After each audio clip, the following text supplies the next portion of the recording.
Ya, kembali lagi di channel yang biasanya bahas pengalaman kerja, tapi kali ini kita mau bahas juga tentang pengalaman kuliah yang lebih spesifiknya itu tentang S2.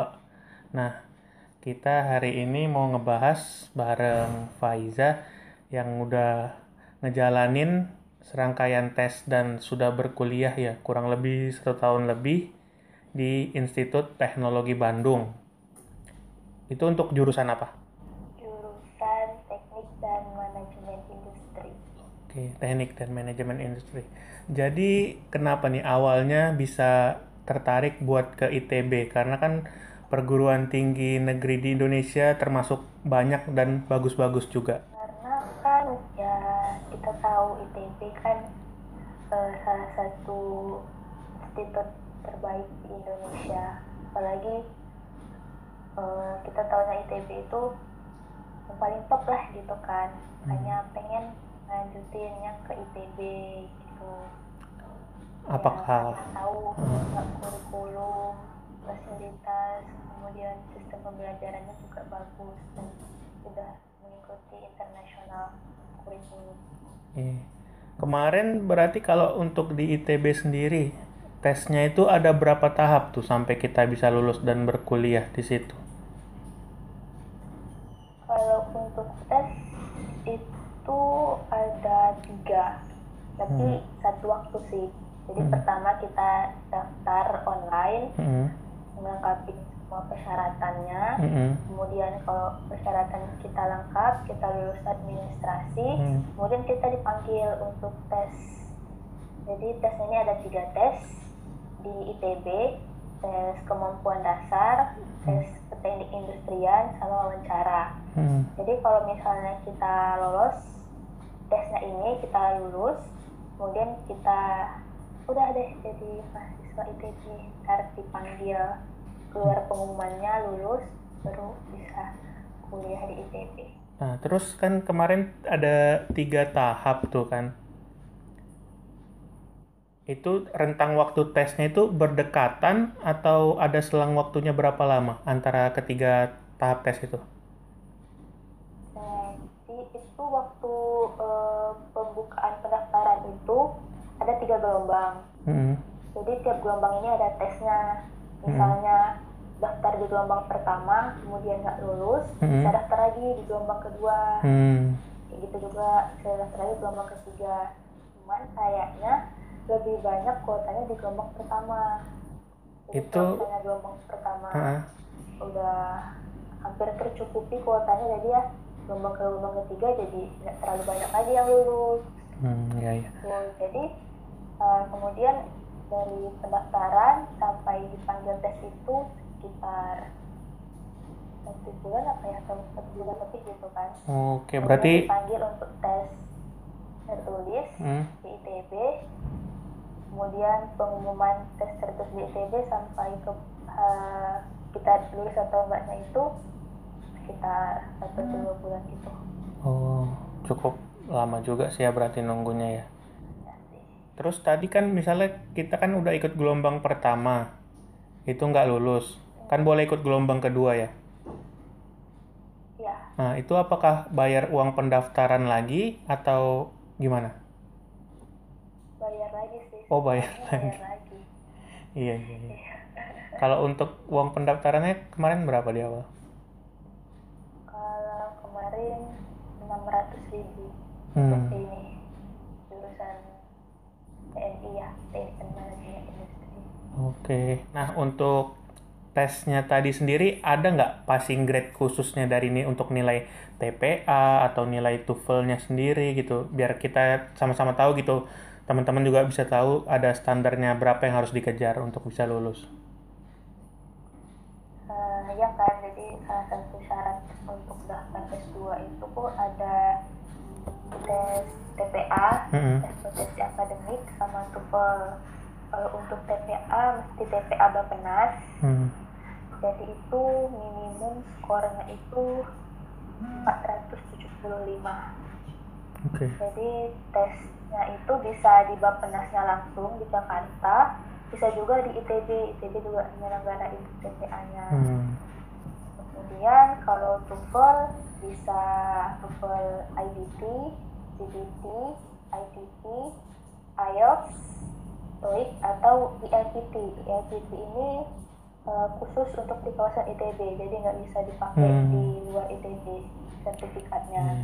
Jadi kalau kemarin sih milihnya TOEFL-nya yang ICT yang paling murah dibanding kawan-kawan yang lain.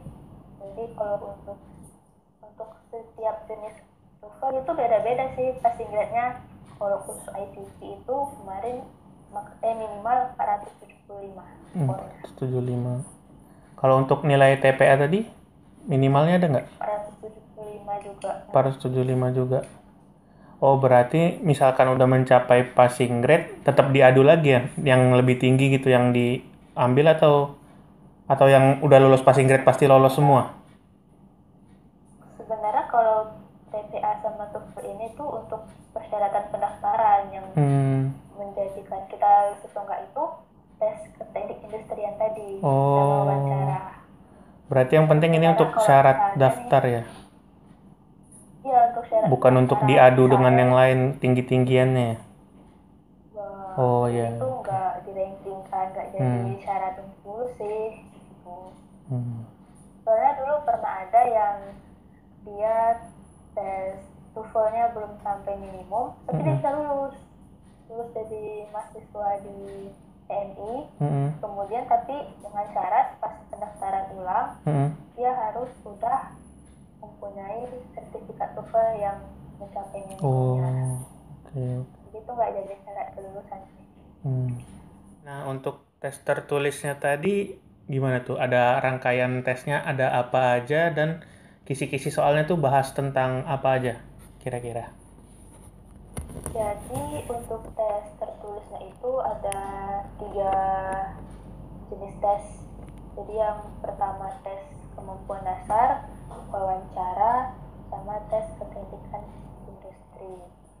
Jadi ini kemarin tesnya dibagi jadi 2 hari. Yang pertama tes kemampuan dasar sama wawancara, kemudian hari keduanya keteknikan industri. Untuk tes kemampuan dasar itu yang diuji logika dasar, kemudian matematika dasar, bahasa Indonesia, dan bahasa Inggris. Nah, untuk tes ini tuh harus hati-hati, soalnya ada nilai salah dan benarnya. Kalau benar plus 4, salah minus 1, isi dapat 0. Jadi kalau misalnya nggak yakin ya jangan isi gitu. Kemudian udah selesai dilanjutkan dengan wawancara. Jadi wawancara ini tuh yang mewawancarai dosen di teknik industri. Jadi satu dosen itu bisa mewawancarai 4 mahasiswa. Bakalan banyak dosen yang berbeda yang mewawancarai mahasiswanya. Kemudian waktu wawancara itu ditanya kenapa mau lanjut S2, kenapa lanjut S2-nya di ITB. Kemudian pertanyaan seputar S1 seperti skripsinya tentang apa, kemudian mata kuliah favoritnya apa. Nah, jadi waktu kita wawancara itu kita kan harus bawa CV. Jadi kan dosennya tanya CV kita, kemudian bertanya seputar CV kita. Kemudian udah selesai wawancara, pulang. Besoknya balik lagi untuk tes teknikan industri. Di tes teknikan industri ini yang dites itu materinya seputar sistem produksi, ergonomi, statistika dasar, analisis biaya, ekonomi teknik, sama operation research. Ya, seputar mata kuliah kita waktu S1 dulu. Jadi sama sistem penilaiannya, kalau benar plus 4, salah minus 1, nggak tahu plus 0. Jadi tes tertulis inilah yang menentukan kita lulus atau enggaknya jadi mahasiswa di ITB.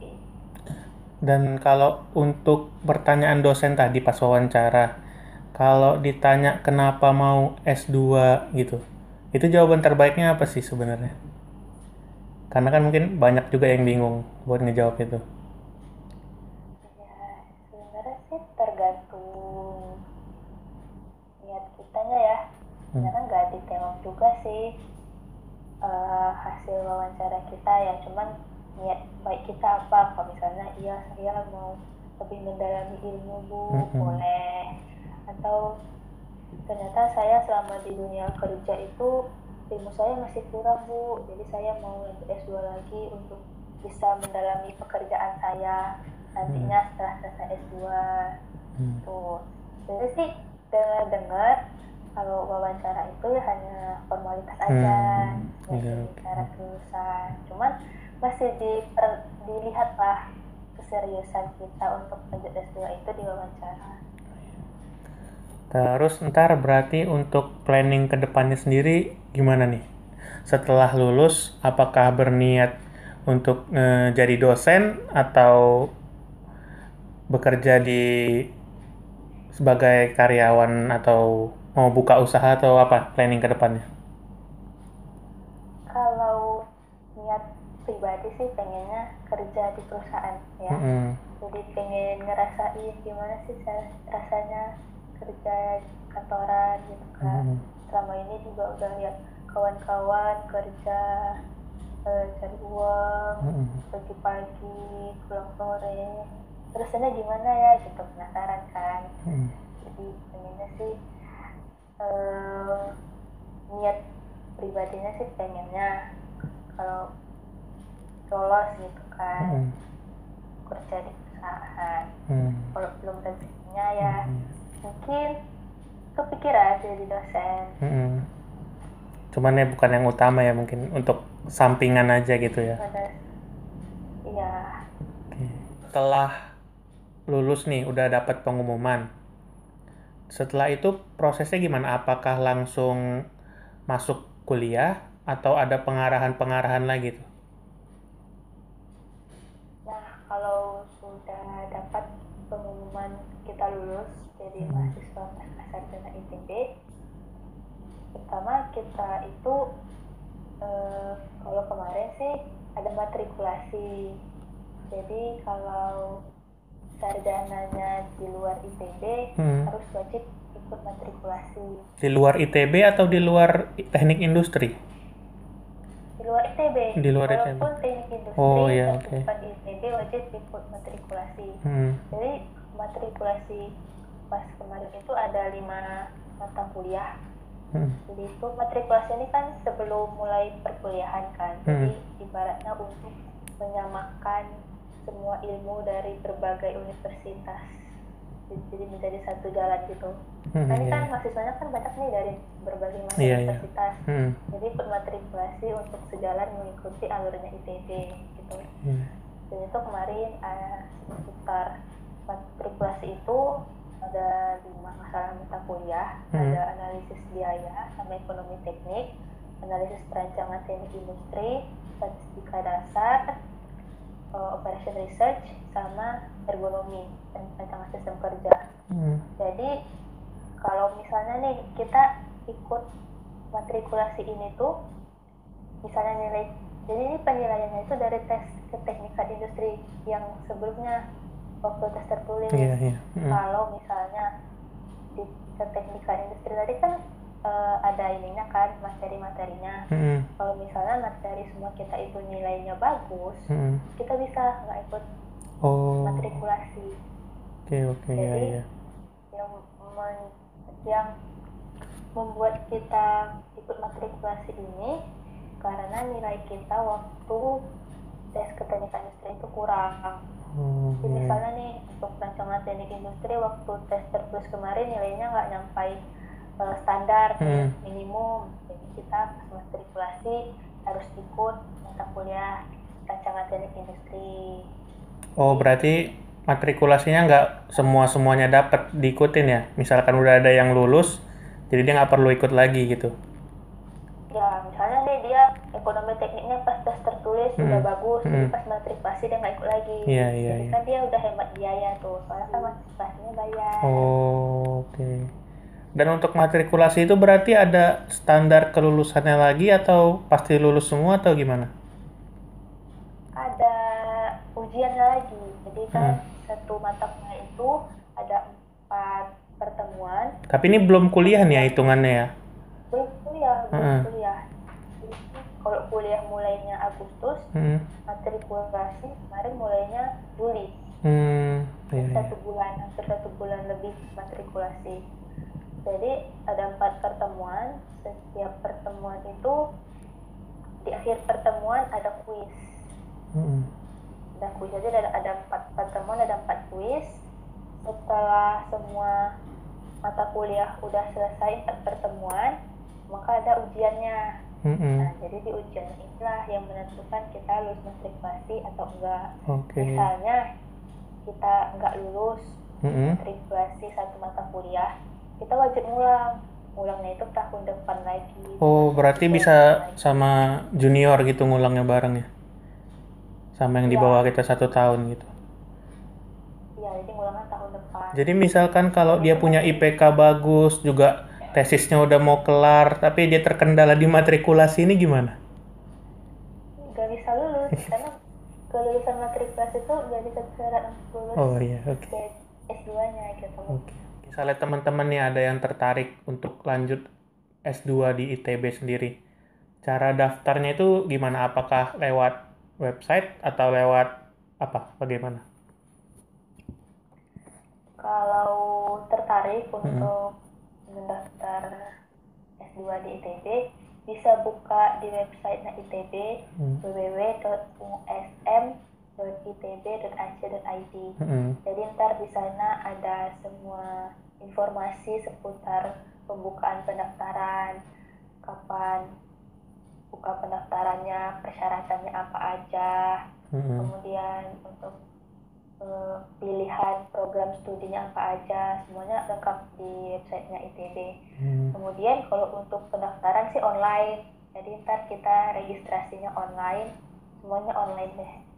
Jadi kita juga upload datanya online, isi biodata, kemudian surat rekomendasi juga. Kalau misalnya kita belum kerja, berarti dari dosen di kampus sebelumnya, atau kalau misalnya udah kerja bisa dari atasan. Kemudian juga ada nanti kita disuruh nih isi beberapa dokumen dari ITB-nya, seperti apa sih tujuan kita untuk S2 di ITB, kemudian kita surat-surat persyaratan lainnya bisa langsung dilihat di websitenya aja sih, semuanya udah lengkap. Oke, terus kalau untuk di ITB sendiri itu S2-nya itu bukanya setiap semester ganjil dan genap atau hanya di semester ganjil aja untuk pendaftaran mahasiswa barunya? Kalau untuk S2 ya, pascasarjana kan S2 S3 itu pembukaannya di 2 semester. 2 semester ya? Semester genap. Tapi tidak semua prodi yang buka di semester genap. Contohnya kalau teknik dan manajemen industri itu hanya buka di semester ganjil. Oh, jadi setahun tapi sekali ada ya? beberapa prodi lain, beberapa prodi lain yang buka setahun 2 kali. Oke. Kalau sistem perkuliahan sendiri buat di pasca sarjana ITB itu gimana? Karena kan di kampus-kampus lain ada yang kuliahnya setengah hari kan, misal dari sore ke malam dan bisa pilih hari tertentu. Kalau di ITB sendiri gimana? Kalau di ITB sih full time ya, dari pagi sampai sore, dari hari Senin sampai Jumat. Oke, berarti emang nggak ada yang bisa sambil bekerja di situ ya, berkuliah di situ? Enggak. Jadi ada pun yang memang dia udah kerja mau lanjut S2 ya cuti dulu. Oke, karena dia memang full day ya kuliahnya, sama kayak S1 bisa dibilang gitu ya kuliahnya. Iya. Nggak ada yang kelas karyawan gitu, nggak ada. Kalau tantangannya sendiri kuliah di ITB itu apa tuh bedanya? Dari yang sebelumnya kan kuliah di Sumatera dan sekarang kuliahnya di Jawa. Bedanya apa? Nah, orang di Jawa itu ambisius.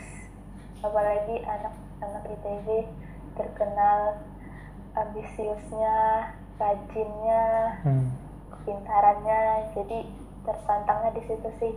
Jadi yang dulu bisa dibilang kuliahnya santai, sekarang jadi harus lebih serius, lebih mengejar lah ibaratnya gitu.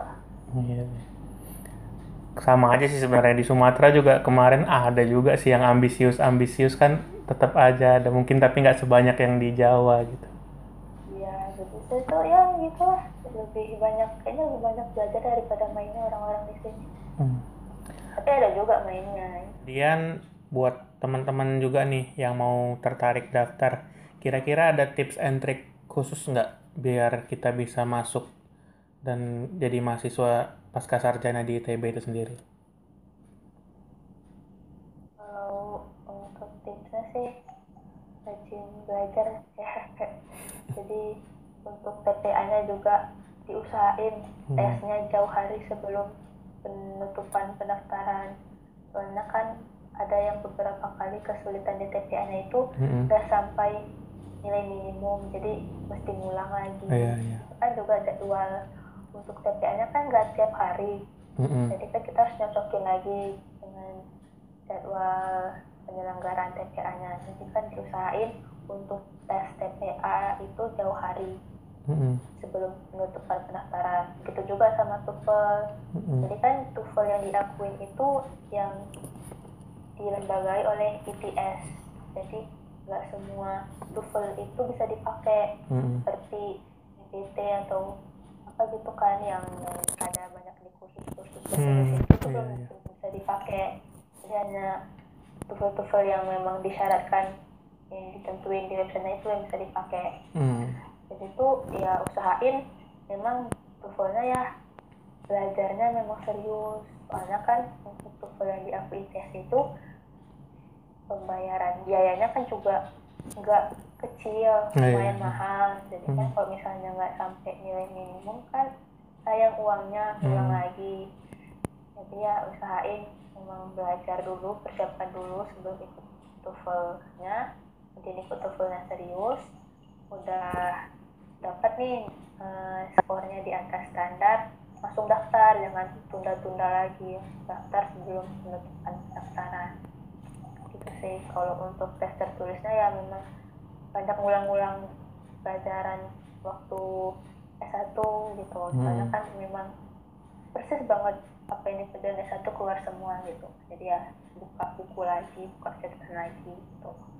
Ya, oke, mungkin segitu aja sharing-sharing kita pada hari ini tentang gimana caranya bisa masuk dan kuliah pasca sarjana di Institut Teknologi Bandung. Buat teman-teman yang mau nanya, boleh komen langsung di bawah atau follow Instagramnya Faiza langsung. Nanti ada di bawahnya juga. Oke, terima kasih. Sampai jumpa.